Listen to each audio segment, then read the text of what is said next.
कासगंज के रहने वाले शहबाज सिद्दीकी का पाकिस्तानी कनेक्शन निकला है। एटीएस की जांच में इसका खुलासा हुआ है। एटीएस के मुताबिक कासगंज का रहने वाला आरोपी शहबाज सिद्दीकी आतंकी संगठन जैसे मोहम्मद के सदस्य के संपर्क में था। एटीएस को आरोपी के पास से जो मोबाइल फोन बरामद हुए हैं उसमें कई अहम सुराग और चैट एटीएस को मिली हैं। दरअसल आरोपी शहबाज सिद्दीकी मूल रूप से कासगंज के सुनगढ़ी थाना क्षेत्र के गांव किसौल कॉलोनी का रहने वाला है। आरोपी के परिजनों के मुताबिक आरोपी शहबाज सिद्दीकी पुणे में शीशे का काम किया करता था। बकरीद को लेकर वह अपने घर पर आया हुआ था और इसी बीच एटीएस ने आरोपी को गिरफ्तार कर लिया। एटीएस के मुताबिक आरोपी शहबाज सिद्दीकी और आतंकी संगठन जैसे मोहम्मद के सदस्य मोहम्मद उमर के बीच में बातचीत हुआ करती थी। एटीएस को दोनों की बातचीत के जो अंश मिले हैं वह देश की सुरक्षा और संप्रभुता को चुनौती देने वाले हैं। एटीएस के मुताबिक दोनों के बीच में व्हाट्सएप और अन्य सोशल मीडिया प्लेटफॉर्म पर लगातार जिहाद और भारत की लोकतांत्रिक व्यवस्था को बदलकर इस्लामी शासन स्थापित करने को लेकर चर्चा हुआ करती थी। वहीं अब तक एटीएस की जांच में सबसे बड़ी बात 14 फरवरी यानी कि पुलवामा हमले को लेकर सामने आई है। पुलवामा हमले वाले दिन मोहम्मद उमर और कासगंज के आरोपी शहबाज सिद्दीकी के बीच में जो चैट हुई थी उसमें मोहम्मद उमर ने शहबाज सिद्दीकी से कहा कि आज तुम्हारे देश में ब्लैक डे यानी कि काला दिन मनाया जाएगा। वहीं पाकिस्तान में खुशियां मनाई जा रही हैं। वहीं जब इस पूरे मामले में आरोपी शहबाज सिद्दीकी के परिजनों से बातचीत करने की कोशिश की गई तो उन्होंने बताया कि उनका बेटा चौथी पास है।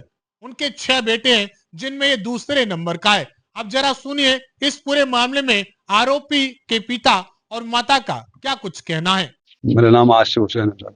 ये बताइए, आपका जो बेटा एक एटीएस में पकड़ा है शहबाज, जी। उसके बारे में कितनी जानकारी आपको है? कितने साल का है वो? अब यहाँ कब रहा था? कितनी पढ़ाई उसने की है?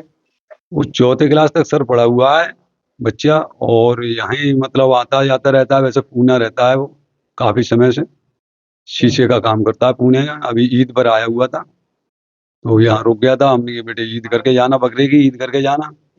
हाँ, उसके बाद यहाँ था, वो गंगा में तरबूज तरबूज खाने गया। अब इसके वाले में हमें पता नहीं क्या बात थी क्या नहीं, तो उसके लिए फिर वो आईटीएस वालों ने उठाया था। कब कहाँ से उठाया था? 16 तारीख को उन्हें गंगा पे से उठाया था तरबूज खाते हुए। जो यही कासगंज से? हाँ, कासगंज गंगा पर, हमारे ये गांव से पल्लंग है गंगा जी, वहाँ गंगा पे से उठा कर ले गए। आपसे किसी की बात हुई है? जानकारी आपने की हो क्यों उठाया, क्या किया? उसके मामले हमको जानकारी नहीं मिली, तो हमने थाने से अपनी जानकारी ली, थाने से भी नहीं मिली। तो साबर सीओ साहब के लिए फोन किया गया तो उन्होंने बताया कि शहबाज को एटीएस वाले ले गए हैं, आप अलीगढ़ जाइए। अच्छा। जब हम अलीगढ़ गए तो अकरम सर ले गए थे। उन्होंने बताया था कि पवन कुमार थे, मतलब दरुआ जी, उन्होंने बताया था कि बेटा तुम्हारा ये फोन पे कोई चिट वगैरह करता था। बस इतनी हमें जानकारी उन्होंने दी। उसके बाद फिर हम चले आए वहां से। वो मीठी ईद पे आया ईद करने के लिए, तो रोक लिया, कब रुक जा तो रुक गया तरबूजों में मारा। फिर अब जा ना पाए, वो गंगा पे गया तरबूज खाने, वहीं से वो उठा ले गया। हमें पता ही ना कौन ले गया कौन ना ले गया, हम ढूंढते फिर रहे सब में। अच्छा, तो कैसे जानकारी मिली आपको? इनके पिताजी तो घर पे थे नहीं, उन्हें बुलाया तब वो गए वहाँ अलीगढ़, जाके मालूम करा तो वहाँ से मालूम पड़ी। आपके कितने बेटे हैं, कितनी बेटियां हैं? 3 बेटे हैं 3 बेटियां हैं। ये जो है छोटा है कि बड़ा है? ये दूसरे नंबर का है। हाँ, क्या करता था ये? जे पूना में काम करता, शीशे का काम करता। अच्छा, 17,000 रुपए मिलते, खर्चे को हमें दे देता और अपना खर्च कर लेता। अभी जो इस पे आरोप लगे हैं, क्या कहना चाहती हैं आप? हम क्या कहना चाहते हैं, जो तुम लोग सब करोगे वो होएगा, हम क्या कहेंगे।